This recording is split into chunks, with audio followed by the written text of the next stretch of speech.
20. Let's see. Less meat, less travel, but still traveling by car. No Black Friday shopping ever. Oh, great. Definitely less meat is more sustainable, and less travel, like we said, but you're not taking a plane or anything, so a little traveling by car is good. No Black Friday shopping, that's very sustainable. Cloth napkins and combining both sides of the family. Oh, okay, instead of having like maybe like two separate ones, combine them both into one and use cloth napkins instead of like paper napkins. That's good. Just going to be thankful and celebrate traditionally. We don't talk about this too much with regard to sustainability, but I think simplicity ties really well with sustainability. Not having anything in excess. And so there's a true simplicity to it. And I think just being thankful is a really nice, simple way of celebrating Thanksgiving. Not using single-use items, that's great, like not single-use plastics or single-use utensils or anything. That's great. Let's see. Plenty of reusable leftover containers to hand out to everyone. That's great. So the containers are reusable, so they're not single use, and you're not going to be wasting by like throwing any food away. So that's really sustainable. Let's see. Oh, okay. All right. Someone sent me a message, and I'll talk about it in a minute. Tupperware to share leftovers. That's awesome as well. So I'll just wait one more minute. And while some of you may not have put in your answers. So I do want to say something. I said this before we went live, is that with the time change and it's like really dark, my setup here is not for like the best viewing of like me during the meetings. Like I don't have any light in front of me. All of my lights are behind me. Like I literally don't have any light in front of me. So I apologize if I look, I don't know, really like you can't really see me. I apologize. I'll have it better for next month, but I literally don't have a light source in front of me. And I didn't realize it would look like this. So anyway, it looks like we're not getting any other responses. So these are really great responses. So, if you answered, one of these, maybe see if maybe some of the other suggestions are ones that you can consider also. Okay. All right. Thank you. All right. So let me stop sharing now. So I will do the roll call. Hold on just a minute. Carol, our newest member, Julie, is trying to get in, but her Zoom link's not working. So I'm working on that currently. Oh, okay. Thank you. No, I'm here. Oh, I'm here. It just didn't populate in the calendar like you were saying. So I don't know why that was. Thank you for joining us. Oh, good. Yes, thank you for sending me the link. Thank you. Okay. So when I call your name, please say here or present. Right now, I really can't see any of you since I have another document like in front of me on the screen. So let's do the roll call. Steve Clark. Here. I think you said, Becca, that Jacqueline won't be here, but Jacqueline Rhodes. Correct. Okay. Scott Sidlow. Scott Sidlow. Okay. Jenny Sachs. Okay, no Jenny Sachs. David Director. I'm here. Thank you. Sean Stansel. Sean Stansel. Okay. Cephas Hills Richardson. Okay, no. I think you also said Crystal is not here either. So Correct. Okay. Francine Locke. She's traveling today, so she may be hopping on a bit late. Okay. Ed Orner. Mark Manfrey. Here, Carol, I have to let you know we're going on to the Don Guanella meeting at 6:45 today. Oh, tonight. all right. There's a master plan meeting for Don Guanella, which I'm a part of. Okay, thank you for the heads up. You're welcome. Thank you. Tom Schaefer. Tom's spot has been replaced by our new director, Gina. Oh, okay. She is on and she will be giving an introduction. Okay, let me just make note of that here. Okay, so Mark Gina is here. Jim Warner. Jim Warner. Ed McGargy. Here. Becca Yurkovich. Here. Laura Goodrich Cairns. I'm here. Thank you. All right. So we actually don't have quorum. So I guess we won't be able to actually make any decisions. Here, let me go back to the Zoom. Okay. I guess that means that we can't approve the meeting minutes without quorum. So I'm sorry, this shouldn't be up. Okay. All right, it's 6:10. We're just on schedule, but we actually cannot approve the meeting minutes since we don't have quorum. So we'll delay that to next month. But we do have the introduction of the Delaware County Planning Department Director, Gina, is it Burritt? Barrett, correct. Yep. Burritt, okay. So I'll hand it over to you. I'll stop sharing so we can actually see you. Great. All right. Thank you very much. My name is Gina Barrett, and this is my second week at the planning department. So I'm definitely getting my feet wet, meeting everybody. And it's been a great experience so far. So a little bit about my background. I have a bachelor's in environmental policy and economics from Rensselaer Polytechnic Institute in upstate New York. And I have my master's in community and regional planning from Temple University. I have worked in the past 22 years in the private sector as a project manager and environmental planner. And I've also been on the DVRPC board for the past 7 years. So we are going to be sort of re-envisioning our planning department and moving to be very proactive with outreach and collaboration with all of our various stakeholders within the county. And as we move forward, I do want to make sure that we are incorporating sustainable concepts into all of our planning and that they match up with the overall sustainable plan that is being developed for Delaware County too. So look forward to working with all of you on this board and happy to help or do whatever I can. And feel free to reach out, any questions or anything, please reach out whenever you want to. So thank you very much. Thank you. Thank you, Gina. Does anyone have any questions for Gina?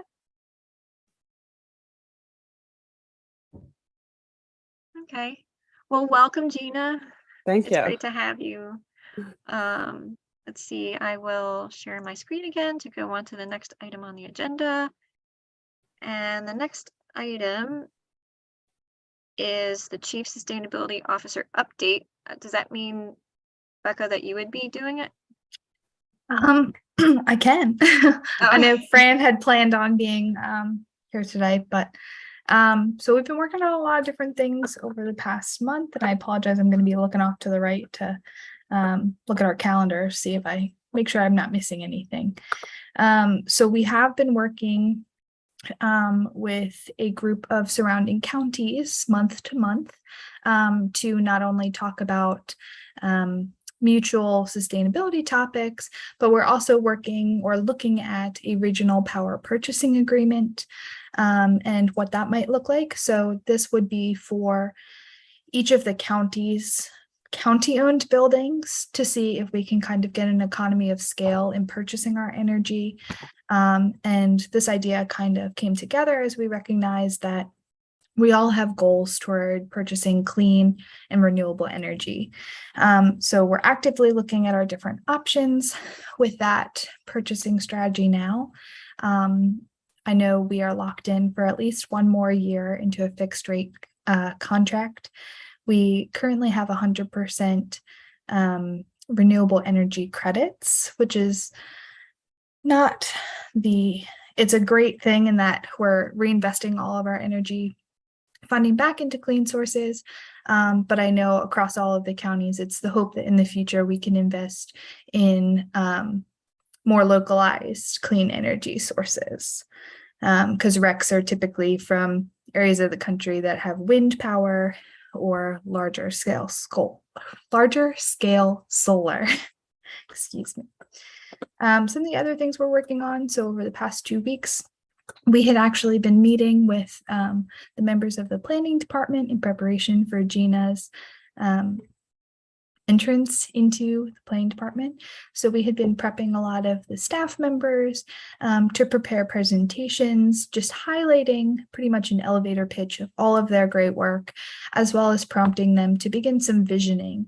So they really came in with the new director to show not only what they're currently working on, but what ideas they haven't necessarily been able to foster in the transitional period without a director.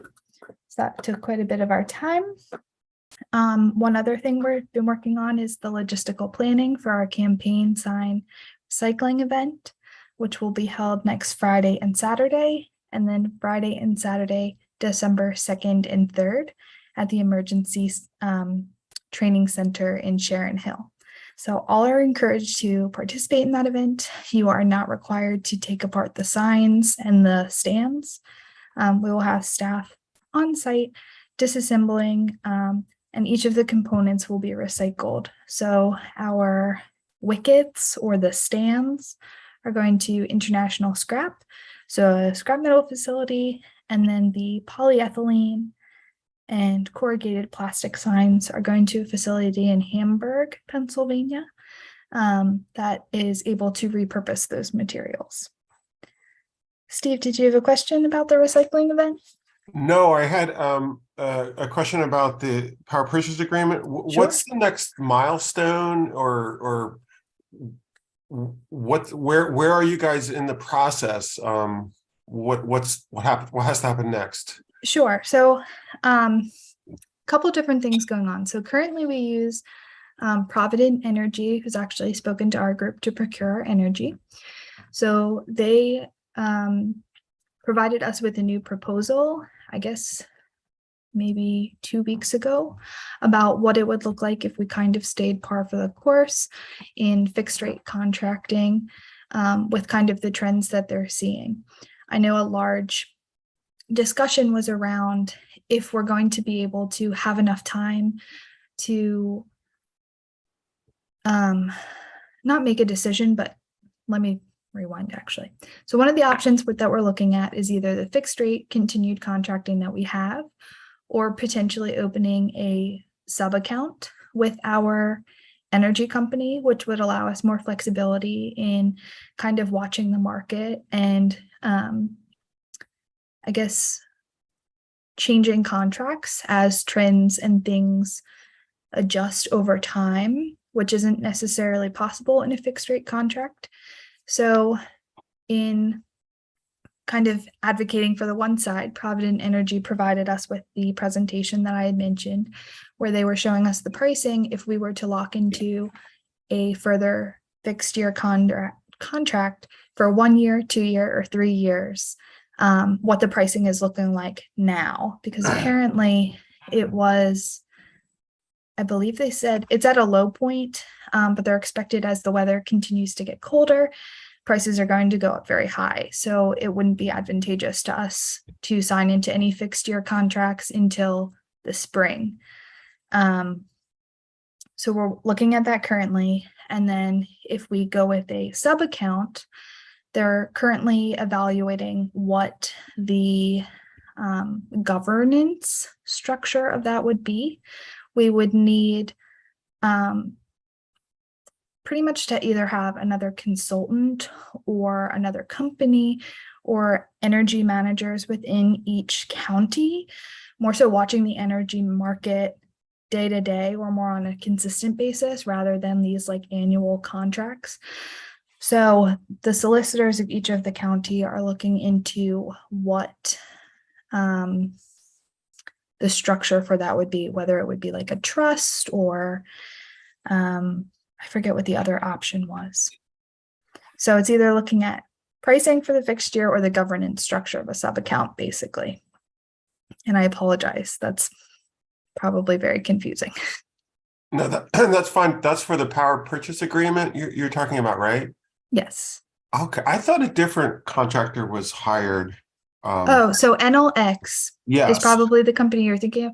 They were the ones that broke down what our different options were. So they looked Okay. across like all of the different options that you can have in procurement. And they were the ones that kind of broke down like your best two options are either the sub account or the fixed pricing. And these are kind of where you would go with it. If we were to go with the sub account, NLX would be continually used and they would be helping draft our RFPs for what is the title? The supplier contracts. So they pretty much like are at their stopping point until we among the counties make our decision. If that makes sense. And I apologize. Energy is definitely my weak point. So that's the best I can summarize in my understanding of the current structure. Okay, and is there still a possibility that I think NLX was working on a process where municipalities could possibly join this process, not just the counties? Is that I know right now we're focusing on our like the counties are setting ourselves up for like our immediate energy needs, just because we're only contracted through the end of 2023. I'm not sure if NLX's report looked at bringing in further municipalities, but that's something I could get back to you with. it was in the original plan, so we all hope. I think we're hoping that that's the case. But Okay. yeah, I think we'd like an update on how this is going sometime soon. There hasn't been much talk about this, much concrete in the commission over the last several months. So thank you. Sure. And I can try to either have Fran, if she can articulate better the existing situation and where it is with the municipalities, or see if we can maybe have Liz Compitello, who is on the DVRPC board and has been kind of like the mediator of this process. She may be able to better explain the process and where NLX's findings fell. Okay, is there any other question for Becca? Could we have that as an action to see if Liz could come and talk Sure. to us? And maybe Yeah, I was, sometime like this fall. yeah, I know, like, Becca and I are making sure that like we write the action items for this meeting. I wrote that down on my list. I'm sure Becca just wrote it down on her list too. Does anyone have any other questions for Becca? Okay, thanks, Becca. I think you did a great job filling in for Francine. Thank you. I'll share my screen so we can, oh wait, is there, oh, okay. I was just looking at the chat. Okay, so I'll share my screen again. Next item on the agenda is, I didn't see Ruth Abbey, zero waste update. I can do that one as well. She did great. ask.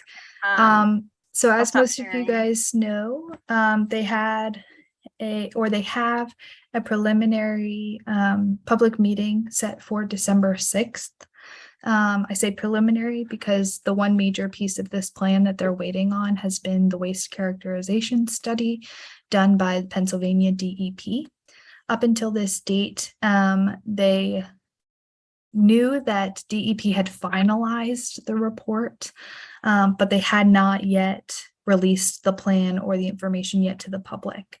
So in response to this, just recognizing that the report was done and we weren't really sure what the holdup was in terms of releasing it, Ruth had reached out to Fran and I to ask if we could send an email just asking if we could have the data ahead of time. And we were granted that request. So we are thankfully expecting the waste characterization data on Monday, in which case Ruth and her team will then be able to input that state-specific data into the plan, as well as complete their final piece, which was the life cycle analysis. So hopefully now that we have that extra data, they'll begin moving forward again and then able to present the updated draft back to the public again for more feedback. Okay, thank you. I'll share. Oh, I'm sorry. Does anyone have any questions for Becca about that?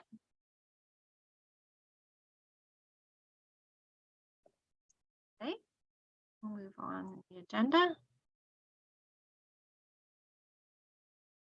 Public comment. Can anyone check if there's any public comment? Or if there's anyone from the public on this meeting, if you'd like to ask a question, you can.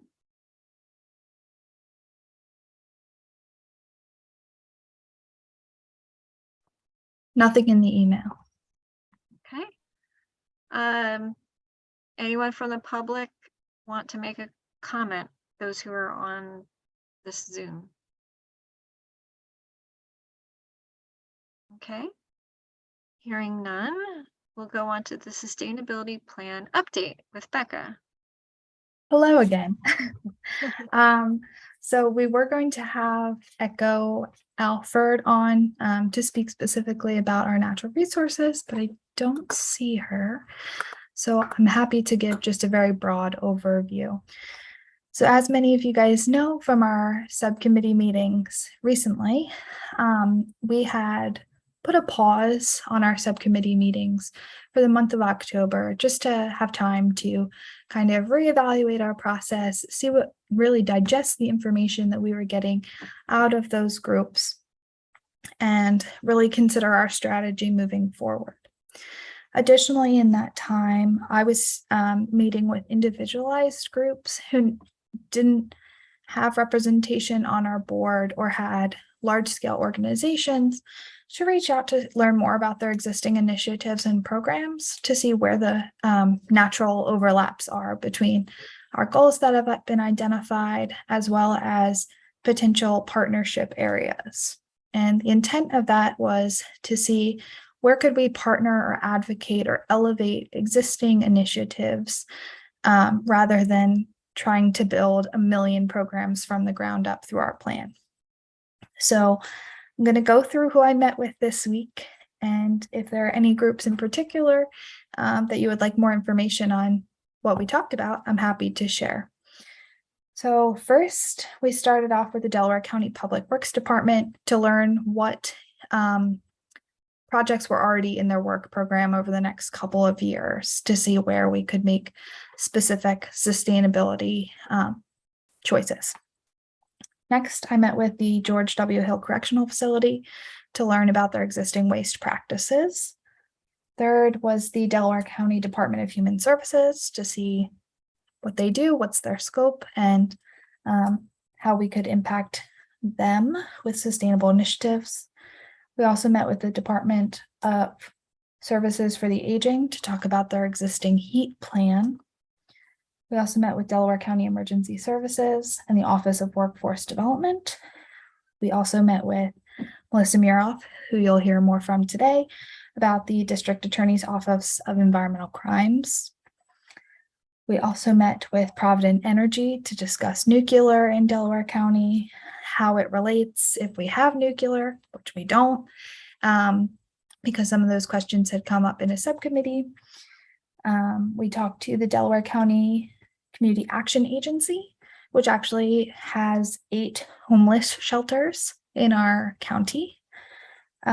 We also met with Passive House, who you'll also have the privilege of hearing from later tonight. We also met with SEPTA and Children First, which are Children First is a local nonprofit which services also Philadelphia and the surrounding counties to learn about their initiatives in lead specifically.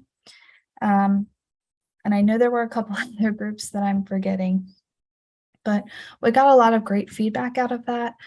And through this process, Fran and I really were able to digest and pull out actions that were identified from those either individuals or partnership opportunities, and we put them into matrices of actions. At this time, our subcommittees should be reviewing those actions, and each of their next meetings will be looking at the comments, seeing where changes need to be made or where we need to input further action as it wasn't addressed by the things that we had thought about, to really review those and start looking at drafting the plan. So through this time off, we also recognize that there's going to be a shift in our subcommittees from more of a brain trust to a steering committee. So as the brain trust, we were really using our subcommittees to identify what the focus of this plan should be. Where should the priorities be? What are the things we need to be thinking about? What are the ideas? Just broad range, throw it all out there and let's see what sticks. So we had a great turnout from those, but we hit a point where it was like, okay, we need to start kind of refining, fine-tuning, and really getting a plan together. So in shifting toward a steering committee, it's now going to be meeting monthly, and it's going to be largely staff either having drafted like narratives or pieces of the plan and having those groups provide feedback back rather than just kind of like large scale ideas. So we have one more subcommittee that has to have kind of this larger overview. And then the other 5 are at a point of reviewing action items. All of this comes with our end date, hopefully being June 7th and 8th of 2023. And if it's okay, I'm going to share my screen really quick to kind of show you what the calendar would look like moving forward. So on June 7th and 8th, we're looking to hold the 2nd annual sustainability conference. Can everyone see an Excel sheet? Yes. Okay, I'm going to try to zoom in. Can you repeat the date of the conference again? Sure. So June 7th and 8th, it's going to, as you can tell, be 2 days. That's at the end here. And we're hoping that the first day would be a reception where we do awards and kind of have a nice gathering for all our sustainability champions. And then the second day would be the larger scale conference. This year, we're looking to go a bit bigger than last in having 3 different tracks. So first would be a track for students. So we're aiming at middle school age students from the Chester Upland School District. So they would have programming in sustainability, in particular green career pathways. The second would be toward more so academic or academia. So that would be both professors and college age students. This was a natural choice in that Widener has offered to host us. And then the third track would mirror that largely from last year, where it's more professionals and EAC members and just general public interested in sustainability. So with that, it is a natural time for us to unveil this plan. So that's how we kind of got our end date. And then from there, we worked our way backwards of what that might look like in terms of scheduling. So this huge blue box at the top is our subcommittee meetings. As most of you know, our last subcommittees will be ending in the first week of March, most of which end in the last week of February. This other blue box here is hopefully the drafting of the plan. We're hoping that we have it done by the end of January, and then the remaining weeks of subcommittees are their review. Following their review, we would then be bringing this plan to this board to have about 2.5 months to really do a final review, see if we're on base, if there are additional changes you guys make, because you guys are the approving body for this plan. The other blocks you see here at the bottom are largely based on county council schedules. So with your approval, we would then pass it to county council for either an announcement or if they choose to do a formalized approval as well. And they're a little bit further out just because of where their meetings fall and actions in terms of getting it on their agenda and hitting their both agenda and public meetings. So I know that's a lot and I apologize. This isn't very helpful when you can't see the actions, but it gets kind of tiny otherwise. So with that in mind, are there any questions about kind of our progress to date or what we're looking to do moving forward?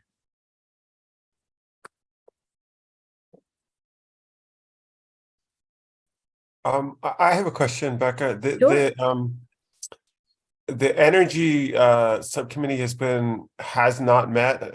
I think we're starting again shortly. Yes. So the other committees have been meeting through this time, and so They've only met once so Okay. far. So unfortunately, you guys were supposed to meet like a week or two ago, and I forget. I know Francine had to leave because she was sick that afternoon, so we bumped it to next week. So unfortunately, that will be your first meeting back, as where the others will be already in their review, but it doesn't change the schedule in terms of like you guys won't be shorted a meeting. So everyone will still have 6 meetings remaining. It's just unfortunately energy has had to wait a little bit longer than the other groups, but you guys are unfortunately the last group to have their first meeting back.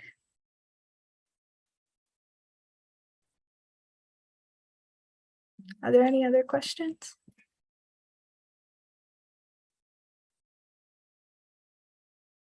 Okay, well, oh, did someone have a question? I kind of hear some background noise. Anyone have a question? No? Okay. Thank you. Well, thank you, Becca. And actually, I really liked seeing your schedule, so thanks for sharing that. Yeah, and my intention is this upcoming week, I'm going to really try to revamp our website. So include this schedule, as well as some of the things that I've already talked about of our progress to date, just so the public can also be on the same page and keep an eye out for the general scale public involvement. Okay, great. Thank you. I will share my screen so we can go on to the next item on the agenda. Oh, there I go again. Sorry, that comes up again. The next item on the agenda is a passive house with Paul Thompson. Right. Hello, everyone. Can you hear Hello. me? Yes. Okay, great. Okay, I wanted to thanks for the invitation. I have a short presentation. I'm going to share screen and see if I can get the right screen. I think it's this one. And I'm gonna go here. Just a moment. And sorry for the tech delay. There we go, from the beginning. Okay, do you all see a beautiful green forest? We see it's not in presentation mode though. It's like okay. in presenter. I mean, right. presenter mode, Okay. like as your notes. I assume you didn't want. There it is. I found the right screen. I think it's this one here. Okay, now there's a beautiful green forest that we all wish we were walking through. Yeah. Okay. So I like to start with oh, you know what? This is funny because this is the wrong slide, the wrong presentation. Let me sorry about this. I'm going to close out, and I'm going to unshare my screen. Sorry. You know, I had the tech worked out just a minute ago. Because I've got my right.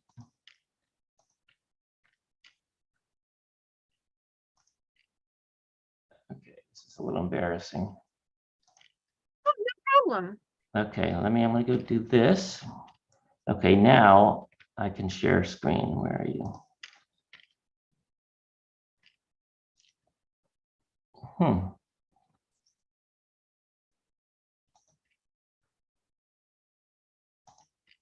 And so you're back looking at, I guess I don't know how this works. I mean, we can see like your main slide if you just wanted to like page down. Like, I don't know if you have any animation, but This is really irritating.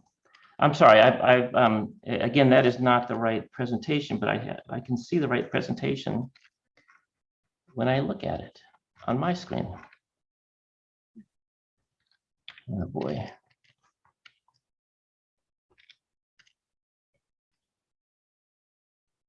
I mean, maybe you can try for another minute and then we can go to Yeah, the next item while you're figuring that out. But I mean, we're way ahead of schedule, so I would say still take another Oh, minute or two to try to figure it out. I think I found it.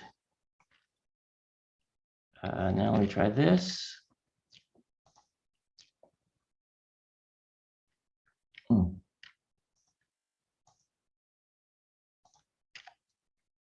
Okay, now what do you see? Do you see a green forest? Just the big picture, or you still see my presentation slides? I see, we see your presentation notes. Okay, maybe. Oh, I think I know what the deal is. Okay, let me. I'm really not a novice. I present often. Paul, on a lot of computers, the F5 function key will put you into slideshow mode. That was where I was at. I think it might be that. Let me see if I can get a new share. Do you have two screens? I do have two screens. And I think maybe that's what the issue is. I'm going to show Carol, you why Paul's trying to fix the presentation, I have to jump off and Laura can jump in and maybe elaborate a little bit more, but I have that Don Guinell meeting. December 2nd kicks off the Holiday Village, sponsored by Delaware County Council, Park and Recreation, the Commerce Department, and the Chamber. We are very proud of that presentation. Laura's done a tremendous job. A great coalition has been developed through those three agencies and with County Council. So I want to invite everyone out for the opening of December 2nd. There's a lot of new displays, more lights, more trees being decorated. So we're really excited at the county level. So I have to jump off. Paul, good luck with your presentation. Thanks, Mark, and thanks for that great announcement. Thanks. That sounds so exciting. All right, thank you. Bye. Bye. Paul, I think what you need to do is share your other screen, and exactly where that is, I don't know because I've never done it either. I also have two screens, but I think that's what you normally do, because you're How about that one? That's that looks the one. Great. That looks great. Yeah. Wow. Okay. Good. So that I'm going to try to extend my aura into that forest as I get started here. So anyway, I wanted to thank you for the invitation. This evening, I'm going to be presenting an introduction to Passive House, which is prepared by the Passive House Network. Becca, that might have been who you were speaking with. Yeah, they're a great organization. Before I begin, how many people here have heard of Passive House? I assume it's pretty many. It is different from passive solar design. So older folks like me, who grew up in the 70s, we hear passive and we think lots of glass and solar passives in the Southwest kind of things. Passive house buildings can be built in any climate zone, and they do use solar energy. Is crucial to the performance. And when you add solar PV and other renewables, that's part of the climate change adaptation strategies. But it is different, and I'll as we get into it, I'll explain some of the specifics and some of the generalities of Passive House. So here's the Passive House to the people in the next 10 to 15 minutes. As I mentioned, the Passive House Network and PHI, which is the Passive House Institute, which was founded and still resides in Germany. There actually is another Passive House Institute US. That's another governing body. But let me step back. My name's Paul Thompson. I'm an architect at Blue Path Design Architects in Philadelphia. I'm a certified Passive House consultant and a former co-facilitator of the Passive House community at Green Building United. I also live in a historic 4-unit row house near Rittenhouse Square, and that's the building I'm in right this minute, which was renovated to Passive House standards. Today, I'm here on behalf of the Passive House Network, a national nonprofit that provides Passive House education and training, as well as help support those in the Passive House community who are committed to building the highest quality buildings for all people. And so I'm going to talk about buildings and about building them and improving them and about why they're important. You know, a lot of these stats we all know, and they're are out in the world. But just to sort of reiterate that buildings are so important because we spend 90% of our time indoors, and of course more of our time in this the COVID world we all live in now. The buildings account for 40% of global carbon emissions, a large proportion. Building utility costs are too high. Energy security is growing. Buildings are often unhealthy and are making us sicker and poorer, which drives social inequity. And buildings can be unsafe when the power goes out. I know we hear those stories often during heat events and also during extreme cold events. For this presentation, let's do a little thought experiment. Let's try to imagine what a perfect building might look like and how it might feel. So it could be any kind of building, your home, your kids' schools, your workplace. What would it be like? If you want to drop some adjectives in the chat, or just think them real loud, because I've got a pretty good idea of what we expect that our buildings will do for us. In fact, I've got some ideas right here. It'd be warm in the winter, of course. It would be comfortable. It'd be cool in the summer. And as you all know, in our climate zone, the summer heat and humidity can really be debilitating and life-threatening. It would not be drafty and uncomfortable. It would have low energy bills and use little or no fossil fuels, or I should emphasize, use no fossil fuels where possible. It would be affordable to build and to operate. Inside air would be healthy, free from smoke, soot, pollen, molds, bugs, and other contaminants. You could shelter in place during extreme weather. It would be quiet even on a busy street, and it would be peaceful. This is not an imaginary building. It's a real building. It's a passive house. All passive houses are placed for families and students and workers.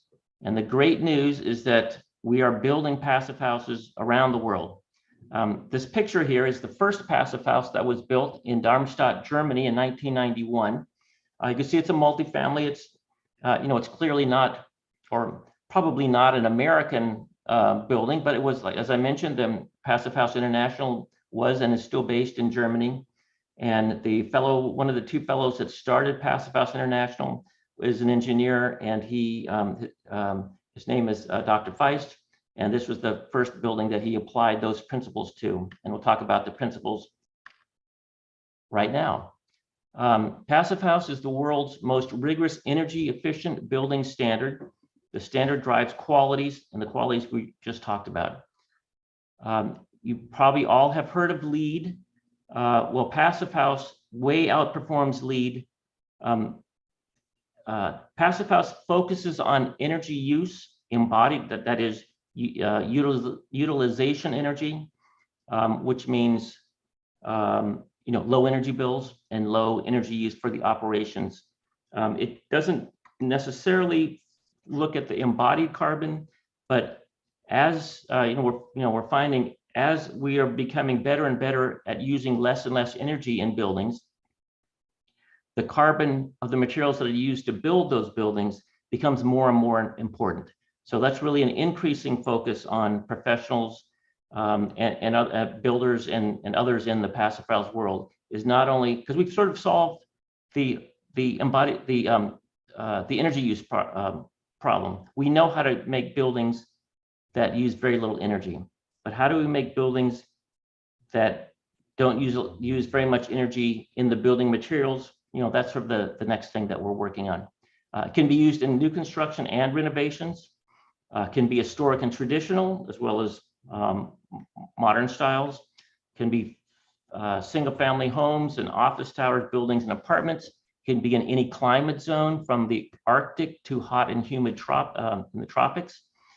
And the United Nations has endorsed using passive house to help meet the Sustainable Development Goals. So what makes a passive house, what makes a building a passive house? There are 5 fundamental principles. The first 4 focus on the structure of the building, and those are the passive elements, that is the passive part of the name passive house. Principle number 1 is continuous insulation. So the building envelope is what separates the interior of the building from the outdoors, and the continuous insulation helps maintain those steady indoor temperatures with little heating or cooling. So think of a thermos, and one of the thermoses, well, the insulation thickness is climate specific, like a climate rated sleeping bag. Many passive house buildings turn their heat on for only a few days in the winter, and you literally can heat your home with candles or computers. My home right now, we don't turn the heat. We don't turn the heat on in the wintertime, because we do have computers, we have refrigerators, we cook, and they're human bodies and cats in our house, and they all provide enough heat to heat our house.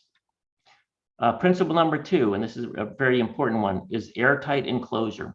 So the airtight enclosure keeps cold air outside in the winter and warm and humid air outside in the summer, protects occupants from pollutants, and prevents drafts that cause discomfort and energy loss.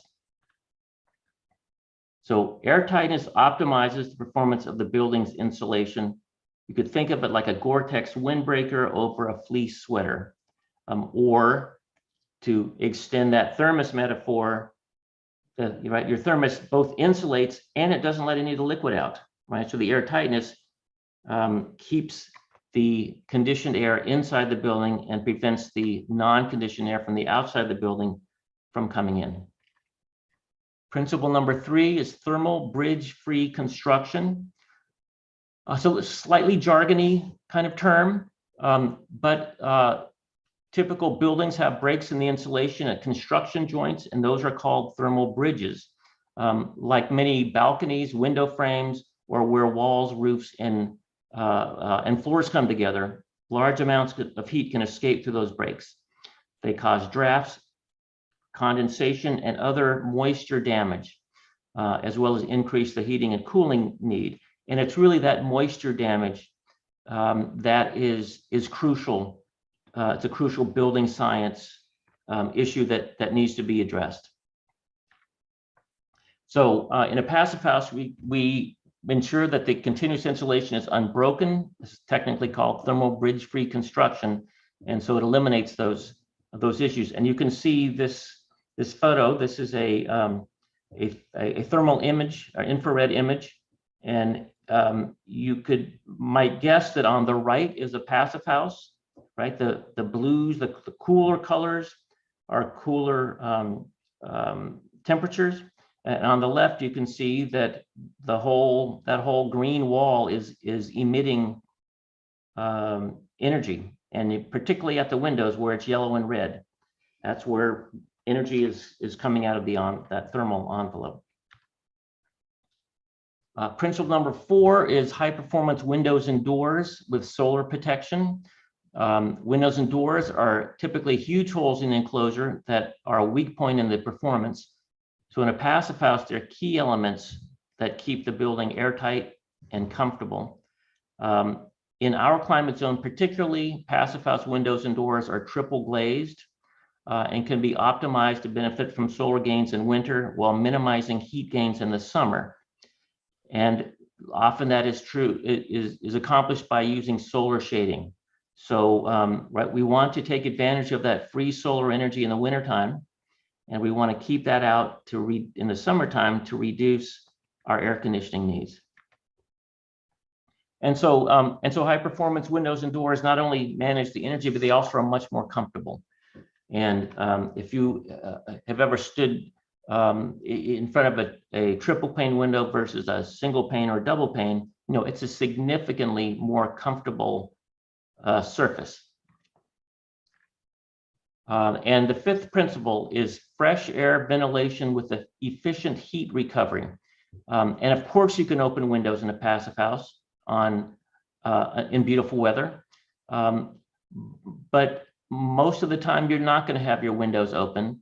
And, you know, for various reasons, could be outdoor pollution or noise, or certainly if it's too hot or too cold. So when the windows are closed and you're inside your thermos, you still need to breathe. And so a device called an energy recovery ventilator or a heat recovery ventilator brings in fresh filtered air 24/7. It's always on. It brings in this fresh air at a low volume. So it sends out the dirty air, right, from bathrooms or kitchens, and brings in fresh air that supplies living rooms and bedrooms. And so that ventilation gives you clean and healthy indoor air all year round. Passive house certification is the greenest of green building standards. 5 principles ensure that heating and cooling loads can be reduced up to 90% from standard construction. It does allow for flexible design, has healthy indoor air, and is affordable for the occupants. The dramatic energy savings means that passive house buildings are ideal to electrify with heat pumps, and in fact, are ideal for electrification through the use of induction ranges, you know, condensing non-vented dryers, and heat pump for air conditioning and cooling, and for hot water heater. And you can see that each of these little dots is where a passive house is in the recent past, primarily in Europe, but we've got quite a few in the United States and up into Canada. China's coming on strong. Actually, Philadelphia is one of the leading cities, Philadelphia and the environs, in the passive house movement in the United States. And so you all are active in the community and you're making change happen. You care about the climate, care about sustainability. So here's the ask, is just to think about passive house, to take action, to consider passive house for your family and your workplace and your community, because it applies to all building types. If you're doing renovations to an existing building or planning a new one, consider utilizing passive house. If your community is adopting sustainability goals for public buildings, sounds appropriate, and private developments, consider adopting passive house. If you're hiring building professionals, consider requiring that they get certified passive house training, because the passive house training is not just for architects like myself or designers. It's for builders, it's for craftspeople, it's for everyone in the building chain, and it's something that a consumer that is, you know, an educated consumer should know about. So let's build it together, healthy, equitable, sustainable, and passive house can help do that. So there is a handout, that QR code, but I'm going to give you a preview of what that handout is. It's a 2-page, you know, pretty dense data-driven description about passive house and where it can go and what it's about. So that's what it looks like. I can send you the link directly, or I can send a PDF with this and any other information that you might want about passive house. So if there's any questions, I can answer them now, or we can talk about them later. Or if you want to follow up, maybe after tonight's meeting with me, I'd be happy to see what I could do. And that's what I have for Passive House. Thank you, Paul. Paul? Oh, thank you. I was going to ask if you had a question. Yeah. Thanks, David. I had a couple of comments. Sure. First of all, thank you. That was very interesting. And, I wish I had been aware of it 5 years ago when we did our renovations, although we got part of that. Yeah. But we might have made some different decisions back then, but water under the bridge. But I was wondering, and I do remember the 1970s and the original passive houses, passive solar. As a matter of fact, originally I was thinking I'd have to ask you what would changed, but you've just told us what's changed. But I'm curious because our state senator, Tim Carney, is a fellow architect. Correct. And I'm quite sure that he is interested in this area. And I was wondering whether you'd been in communication with him on the subject. And if not, I wanted to suggest that you do so. Oh, sure. I know Tim. We've been colleagues, and for a long time. I knew him before he was a politician. Right? He's still an architect with Claudia, his wife. Yes, he certainly knows about Passive House. In talking to him about some of the challenges as a state representative, this is sort of slightly anecdotal and maybe a little bit of talking out of school. I was asking about what are the challenges as an architect coming into the public arena. This is what he said. When he started, there were 5 things that he wanted to do as an elected official. And of course, energy efficiency and building standards, was one of those 5. Well, it turns out that there's more than just 5 things that land on his desk every day. In fact, there's a whole tidal wave of very important concerns, and he's had some success, reaching across the aisles, and had particularly in some of the there's a particular program that Nikhil Saval recently got passed, and that has to do with some funding for sort of basic home improvements. It actually was quite a bit of funding and quite a successful reach across the aisle. But yes, he certainly knows about it. That issue of how do you fund and advocate for important issues like Passive House and as part of a climate change big picture initiative is it's difficult to do in the political climate that we're in, but maybe it's maybe in the near future it might be a little easier. I actually have a quick question. I happen to be like a lead AP, so that's the reason for my question. So like I know if like a building would like to be like LEED certified, it can be like LEED silver or LEED gold. So Right. Are there any levels for Passive House? Passive House is pass fail. You either get it or you don't. But interesting, to bringing up the LEED silver, LEED gold, LEED platinum. LEED also has energy requirements, right? Energy efficiency requirements, which are measured differently than Passive House requirements. But the Passive House, there's been some analyses. If you get the energy efficiency at the Passive House levels, you're already starting at a LEED gold building because you get almost all of the points in the energy category. Now, of course, you want to add those other things, right? The indoor air quality, the carbon recyclability, and all those materials things. Yes, you want to do that. But if you start with Passive House, you're golden.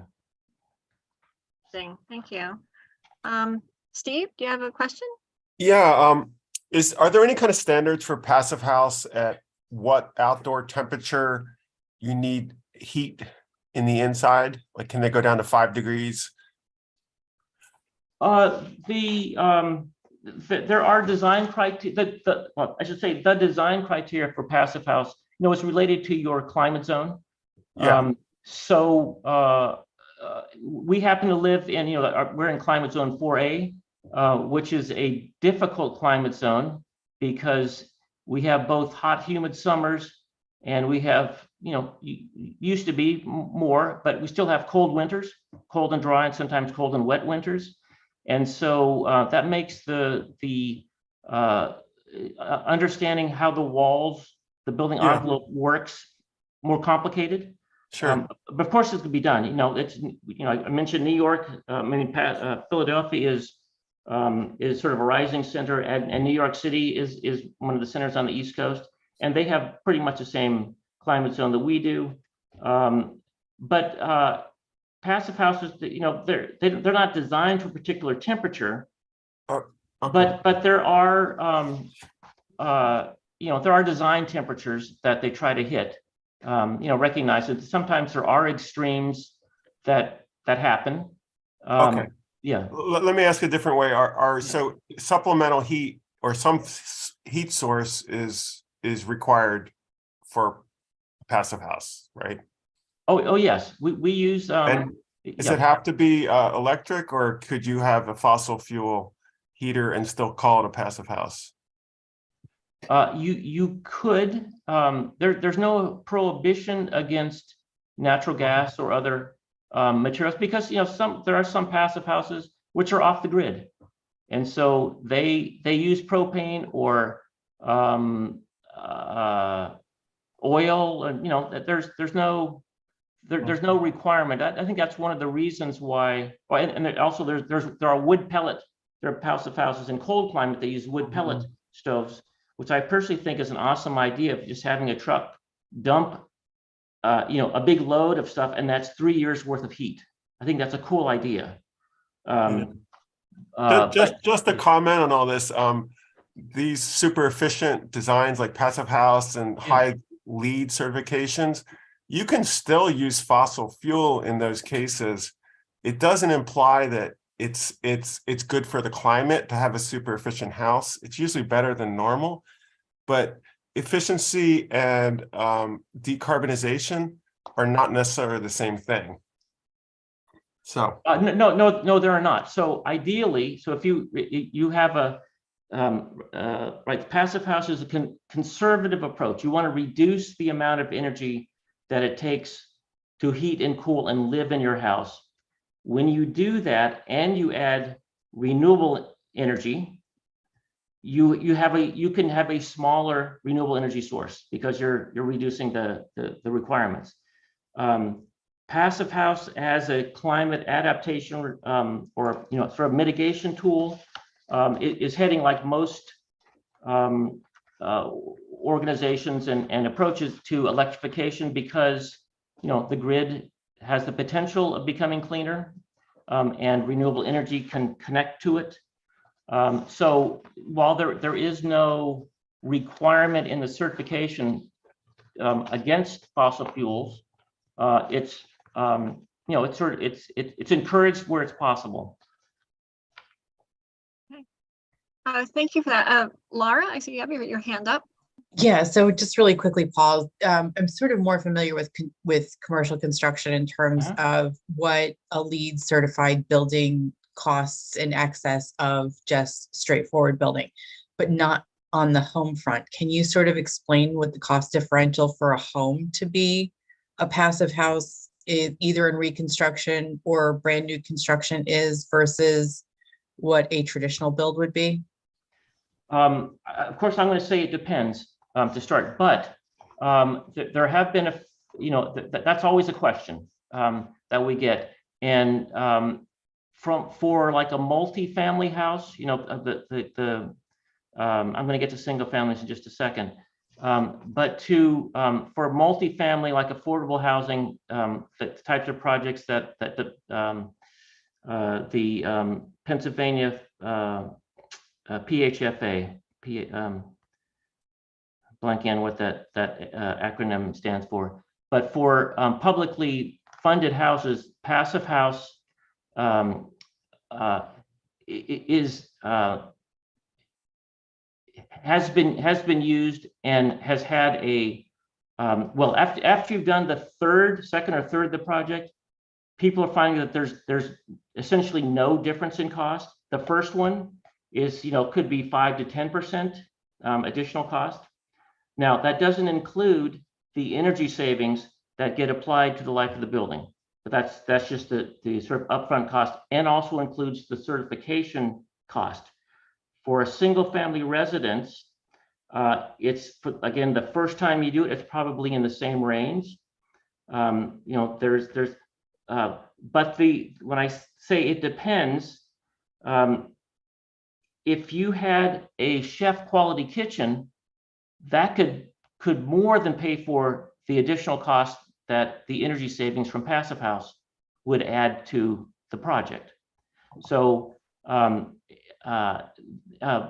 from a renovation standpoint, our house was quite expensive when to change an 1845 historic row home into a Passive House was technically difficult, and it was expensive for us.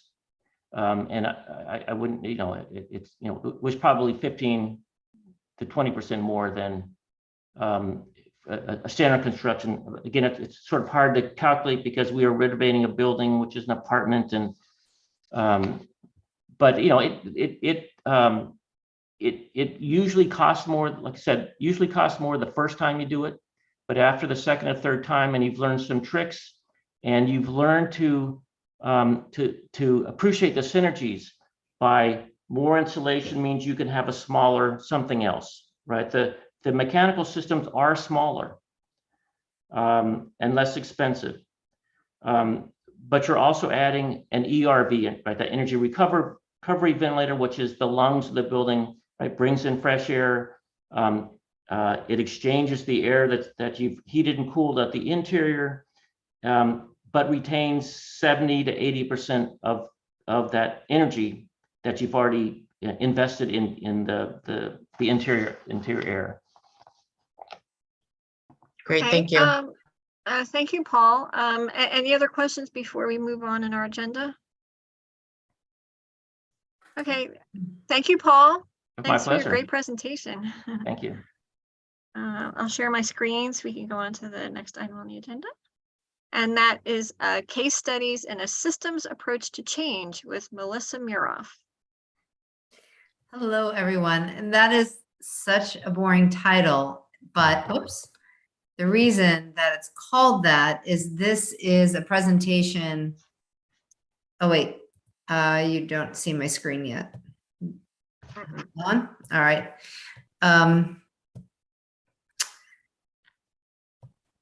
Okay, so I wouldn't normally have named this, but Becca asked me to provide kind of an abbreviated presentation that I made recently at the Keep Pennsylvania Beautiful Litter Summit, which was just last week. So this was the panel I was on, and this was the title. So let's move on to something that actually makes a little bit more sense. I'm an assistant district attorney in Delaware County, and I'm chief of environmental crimes. And as of relatively recently, I was tapped to be the program coordinator for an initiative of the DA's office called the Chester Partnership for Safe Neighborhoods, which I'm going to get into in a moment. But leading up to that, I wanted to try to lay a little bit of foundation. So when the district attorney was campaigning back in 2019, his Smart on Crime platform emphasized gun violence reduction and environmental protection. And when he was elected, he in fact started a gun violence task force, and he launched the first and only environmental crimes unit in a DA's office in Pennsylvania. So with that as context and a perspective on the DA's priorities, I actually didn't have any part in this, but the smart people who write grants in our office actually were successful in obtaining a $2 million award from the Pennsylvania Commission on Crime and Delinquency, PCCD. This grant funds a collaborative community prosecuting initiative that fundamentally was awarded to us to reduce gun violence, but it is also being used to deter illegal dumping as well. And that's what I'm going to get into in a little bit. The grant, the PCCD grant, the $2 million grant, funds 4 major initiatives. One, obviously, illegal dumping. That's what we're going to talk about in a bit, or illegal dumping deterrence. It doesn't fund illegal dumping. A second component is a law enforcement investment, which I'm going to expand on in a little bit. The third is involves funding for gun violence interruption and services support in that context. And then the fourth provides funding for some youth programming and some enrichment programming. So, and I could talk for like a whole separate hour on those latter 2 components, the gun violence intervention or gun violence interruption and the youth and kind of enrichment programming, but that's not the topic for today. I want to kind of just flag on this slide that the investment in law enforcement under this grant is really instrumental in the success of the illegal dumping component, because this, among other things, this grant is funding the expansion of a real-time crime center in Chester. What that is a camera agnostic surveillance network that allows for law enforcement to effectively have kind of a war room where they get live feeds from surveillance cameras that are mounted all over the city of Chester. So it is a true force magnifier for the Chester Police Department and the Criminal Investigation Division of CID. So you can imagine it could provide a tremendous help in our ability to improve illegal dumping prosecutions. So focusing now on the illegal dumping deterrence program funded under this grant.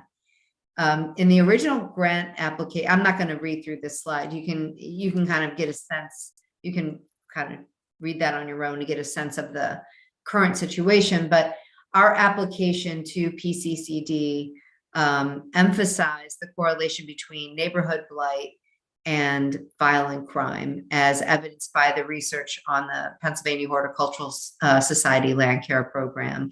We also cited Keep Pennsylvania Beautiful's data on illegal dump site cleanup costs, costs for interventions on dump sites. And then we emphasized the value and importance of this real-time crime center, this camera surveillance network, on the ability to reduce prosecution rates.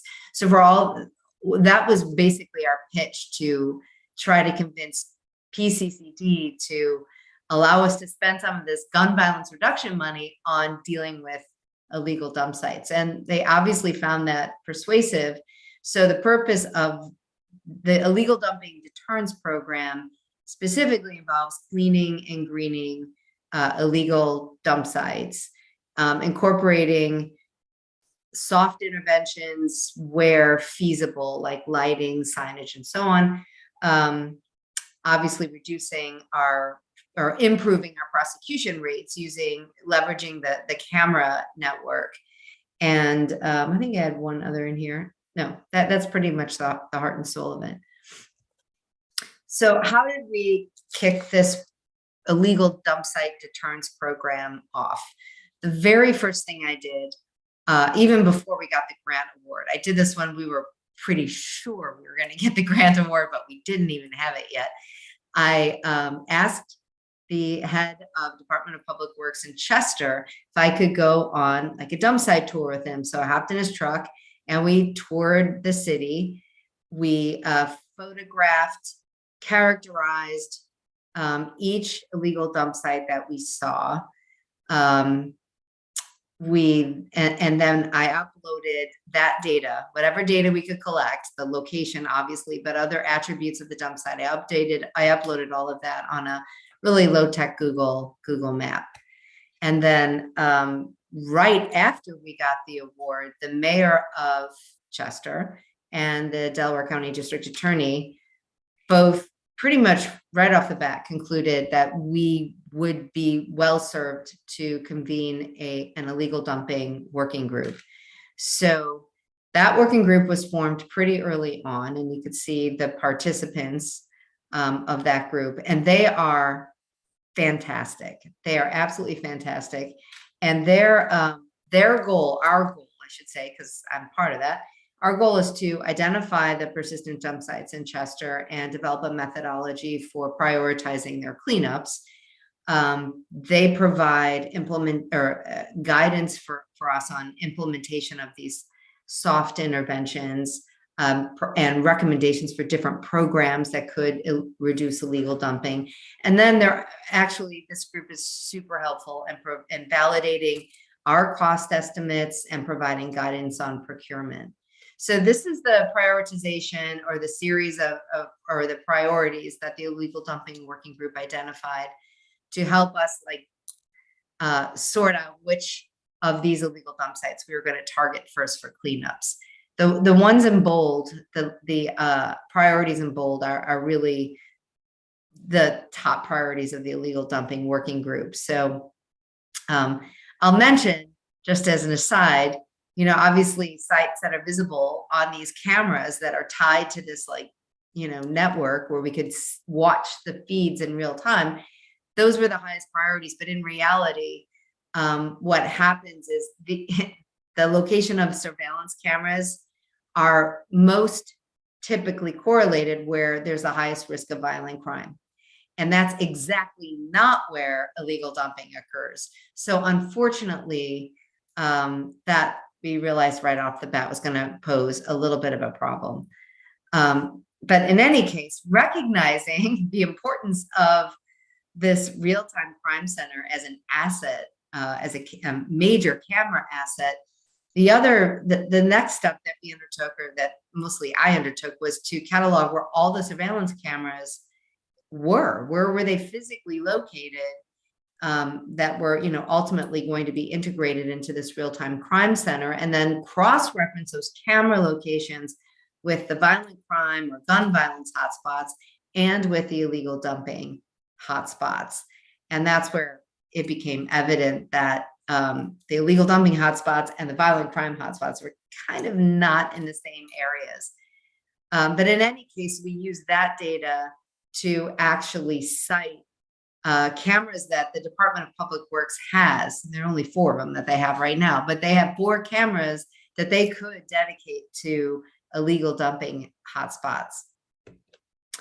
So recognizing, though, that over time, our expectation is that we will have more cameras on that real-time crime center network that will, in fact, be close to illegal dumping sites, we thought, okay, well, as we collect data on these dump sites and as we track these dump sites, all that information should be captured in a map format, because the real-time crime center uses a map format, which you'll see in a moment. So hats off and deep gratitude to Julie Del Muto and Amanda Hagan for building an illegal dump site GIS map that has loads of layers for us to use to capture all of our tracking data on how these illegal dump sites are doing. And then we took that GIS map and we spent a lot of back and forth with the Fusus IT team. Fusus is the company that is providing the real-time crime center, this camera network for Chester. We worked with the IT team and coordinated a way to upload the GIS, much of the data in our GIS illegal dump site map, into the Chester Real-Time Crime Center. So what you can see here, I hope you can see this pretty well, but there are camera icons which are in gray. That's where the camera locations are, and the green dumpster icons represent some of the illegal dump sites that we identified. So this is very early on in the FUSIS like proof of concept phase. So not all of the cameras are represented that actually exist in the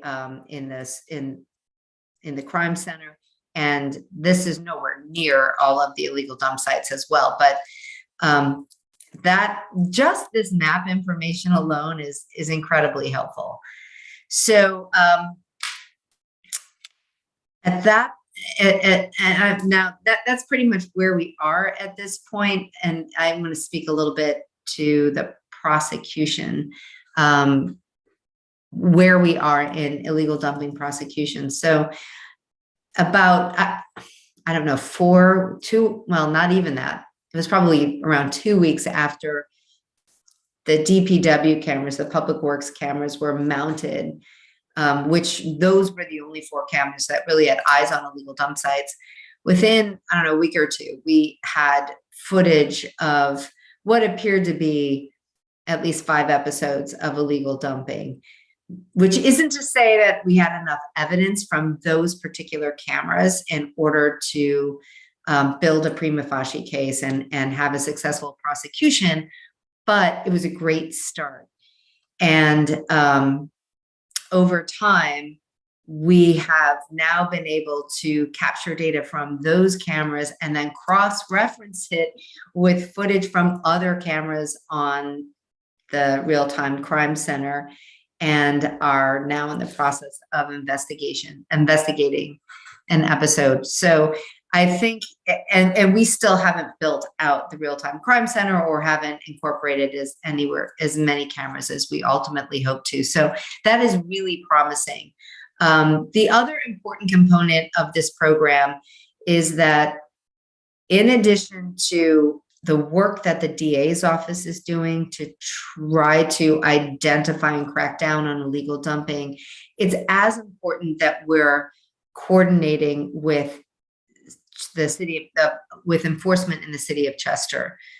And that sharing of data and communication, which has resulted in huge successes in gun violence reduction in Chester so far, that same kind of data sharing and coordination with city officials is going to be critical for the same kind of success in illegal dumping. So we are coordinating with City of Chester Police and the LNI team, who would be citing, because back up for a second, a single illegal dumping episode is a violation not only of Chester City ordinances, but it's also a violation of Pennsylvania state law. So the City of Chester LNI licenses and inspection can issue citations for violations of Chester ordinances.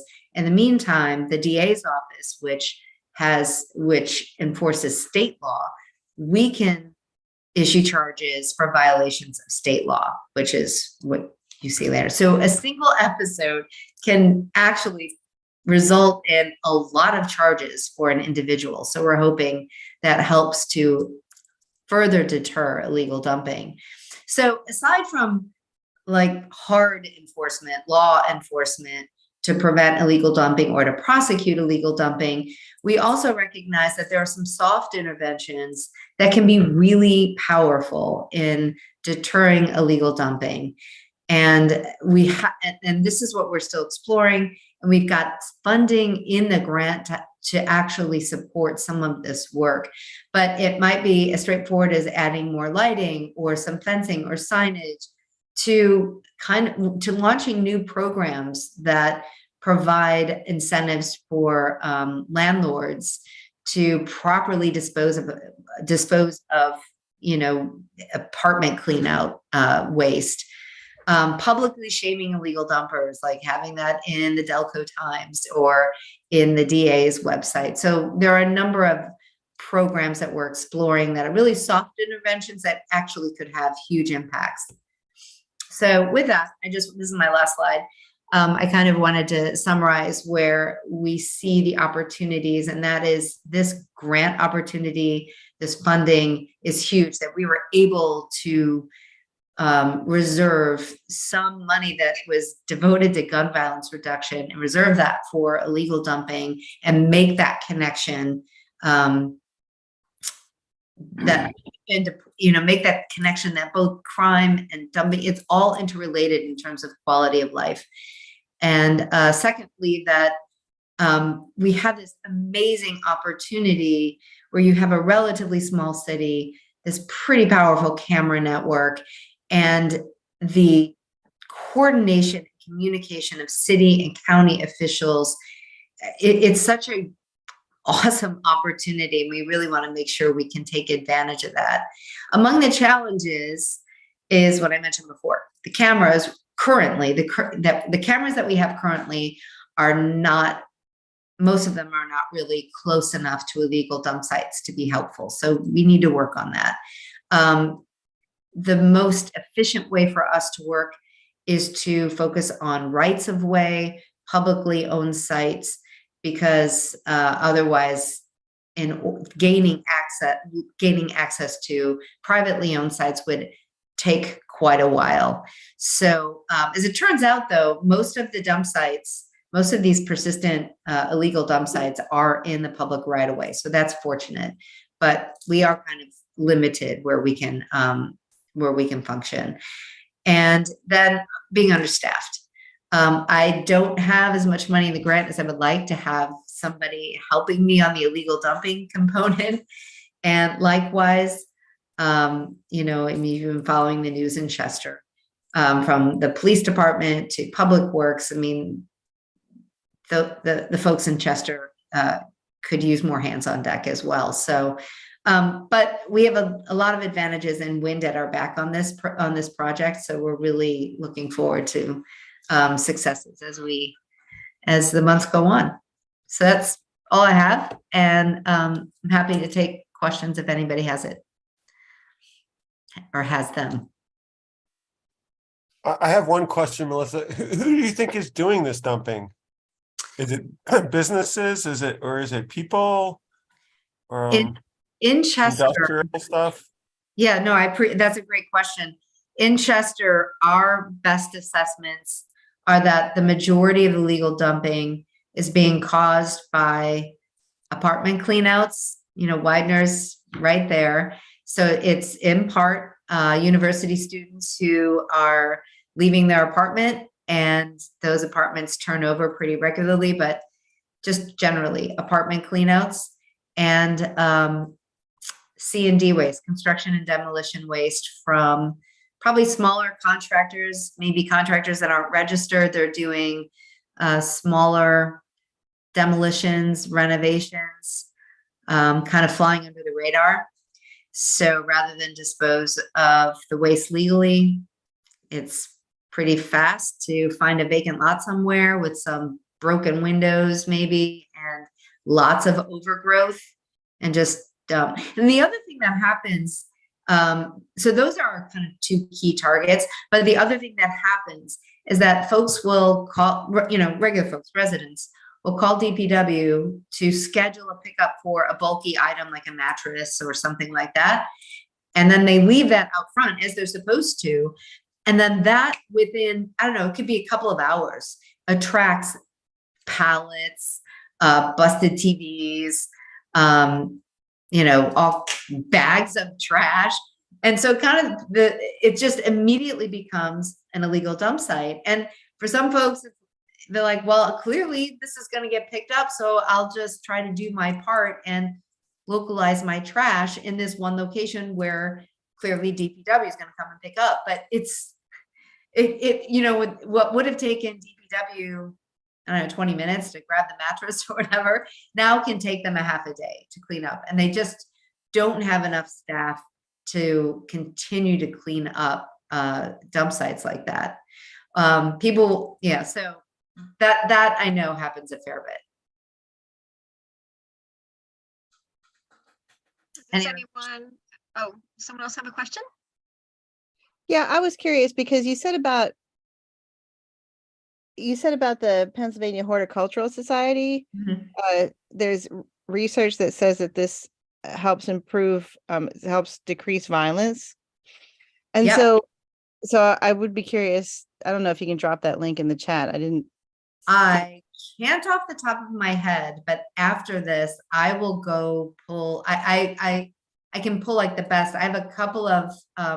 It's not a link. I have the actual studies, and Ooh. I'd be happy to share. Becca, should I share that with you? I'm happy to. Sure, that would be great. I'll send Share out that. any of the meeting materials as a follow-up. Yeah, it was great. It was really powerful, and I thought, okay, if we're going to be successful, if we have a chance at convincing PCCD to allocate funding to illegal dumping, this is our best shot. Yeah. Yeah, that's really interesting. Yeah. And I guess along with that, then, having not seen the report, I don't really know. But like, once the sites are cleaned up, I'd imagine my guess would be that the best way to keep them clean is to have community ownership in the space in a way that like feels meaningful to the people who live there. And so I know, I used to live in Philadelphia, so I do know that like there were abandoned lots that people would come and they put gardens on them, for instance, and then they would become like a whole situation that, that they wouldn't be allowed to stay there and that kind of thing. Yes. And so do you foresee those kind of like issues with these sites? Fingers crossed. I hope that is beyond the purview of our grant. I tried, but it is. So I'm hoping we do have money in the grant to sustain maintenance of these sites, but I don't know whether the whether the land bank might over time also prove to be helpful, but I don't know. That's going to be a need. I hope when we get to a point where, well, I should back off for a second. Initially, I was really trying to figure out how to shoehorn something like that, neighborhood gardens and whatnot into this. But as the illegal dumping working group really started to go through site by site and focus on really where the dumping is occurring, the reality is most of what we're probably going to be impacting are rights of way, rights of way of either private or public sites, but still rights of way. So I'm not, it's not like anyone's going to be putting a community garden on a public right of way. So I don't know. I think this all remains to be seen.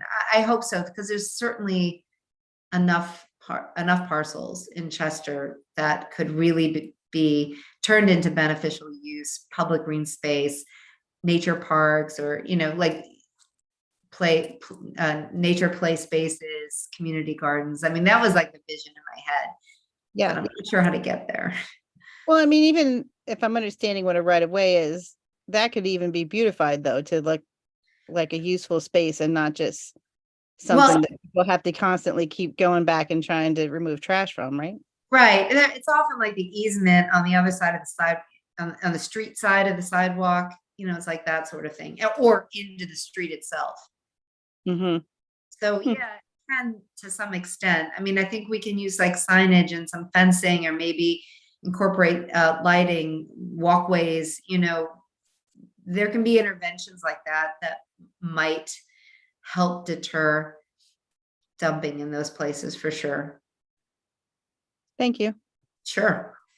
Okay, thank you, Melissa. Welcome. So now I'll share my screen so we can go into, oops.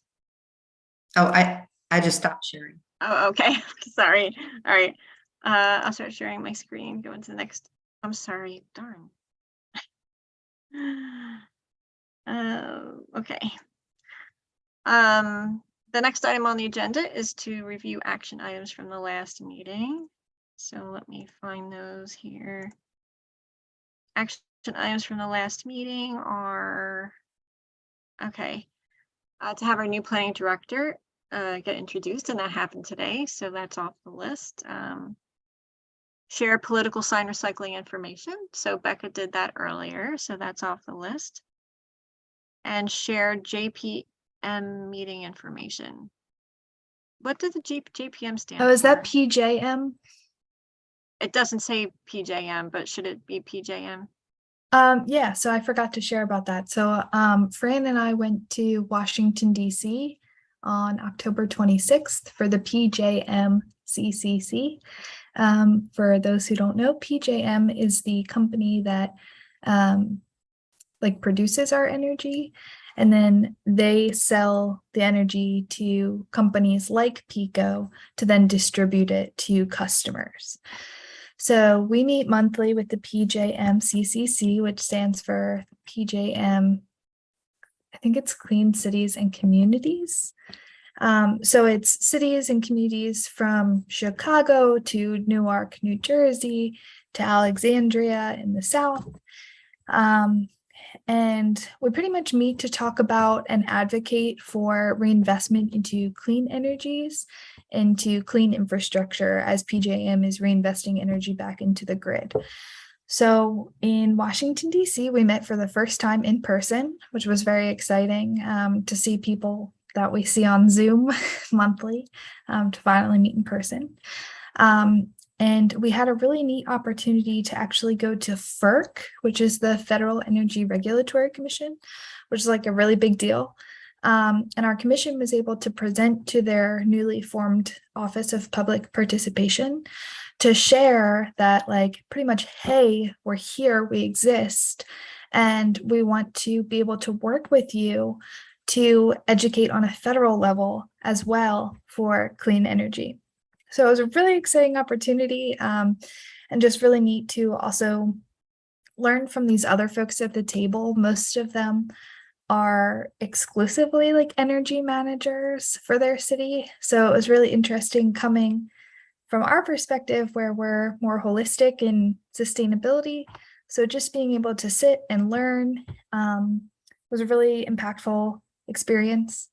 And we also did an exercise where it was we pretty much had to write like a newspaper article of or a newspaper headline rather, where if we were successful in our advocacy 5 years from now, what would the front page headline read?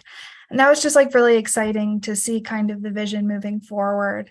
And most of them were pretty much saying that, hey, if we're successful, PJM would have been doing 100% reinvestment into clean energies and everyone would have equal access to it.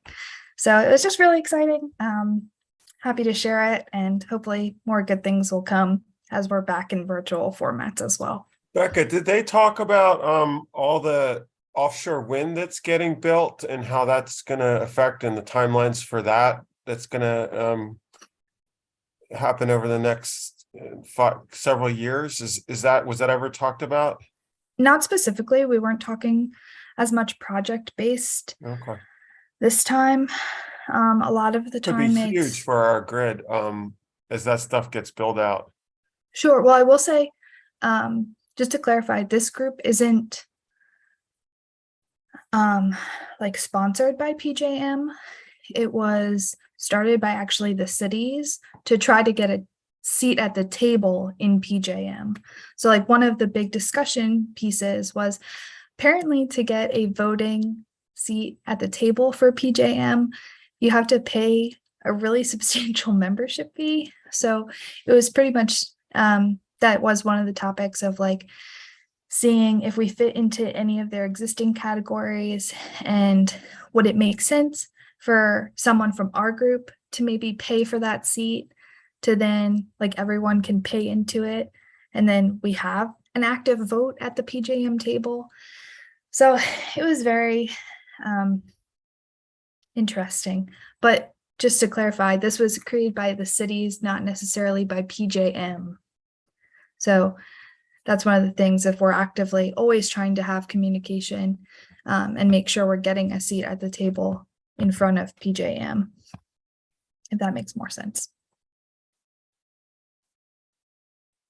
Thank you, Becca. Sure. So I'll share my screen again.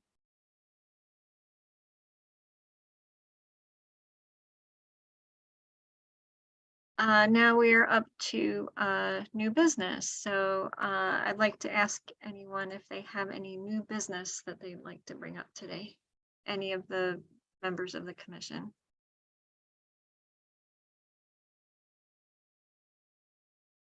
Okay. Right here. Ed, did you want to say something? No, they're not Oh, getting. okay. Make sure you knew I was still here. Okay. All right. I'll share my screen to go into the next item on the agenda. Next item is set action items for our next meeting.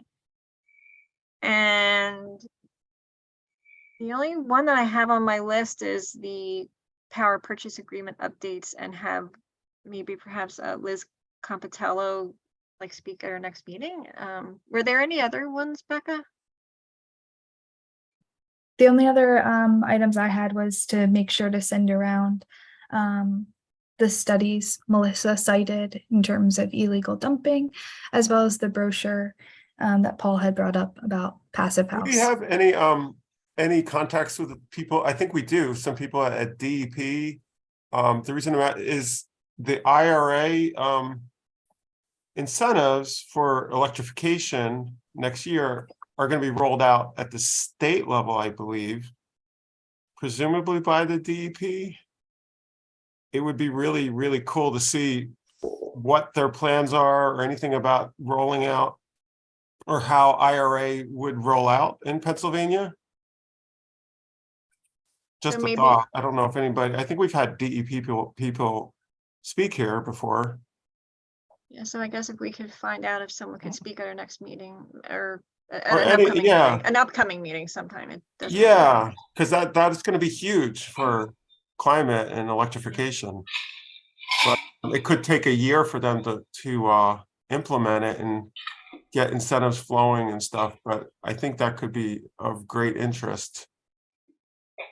That would be great. I can do some further research to see if there is anyone in PADEP that considers themselves the expert at this point in time. And if not, figuring out who else might claim that title. Well, Yeah.